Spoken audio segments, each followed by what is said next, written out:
A new state report says Maine continues to have a real problem with hunger and households not having enough food. The study was ordered by the legislature and led by the Department of Agriculture, Conservation and Forestry. It says food insecurity is more severe among single parents, immigrants and people of color, and it calls for strong action to end hunger over the next 8 years. Now the legislature is being asked to get things started. News Center Maine's Don Kerrigan has more. Putting food on the family table is costing more than ever. And while Maine food pantries, volunteers, and businesses continue to bring food to those who can't afford it, advocates for ending hunger say much more is needed. Maine has an extremely high rate of childhood food insecurity, the highest in New England. That's why the legislature ordered a study 2 years ago on how to end hunger.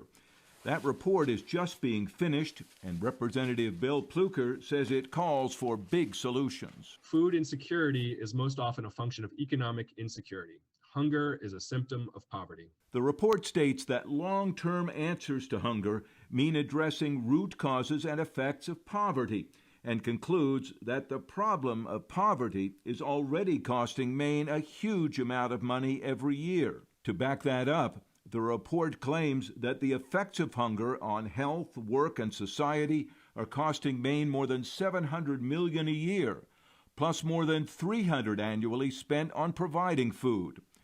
Representative Pluker says they won't be able to make such huge changes right away, but should get started.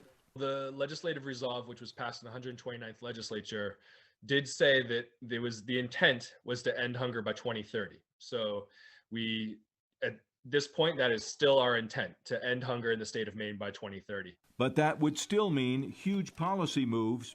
Anna Corson of Full Plates, Full Potential thinks it can happen. You have to address the root causes of poverty and the narrative around poverty and food insecurity, and getting blame out of it and looking at the systemic issues. And they're hoping the legislature will agree to take the first steps. Don Kerrigan, News Center, Maine. You just heard from Anna Corson of Full Plates, Full Potential in Brunswick. She says one important step would not need to cost much. She says the state should streamline the applications used when low-income families apply for benefits so that they can be enrolled in all those programs at once, including the ones that help provide food. Right now, she says, it's far more complicated.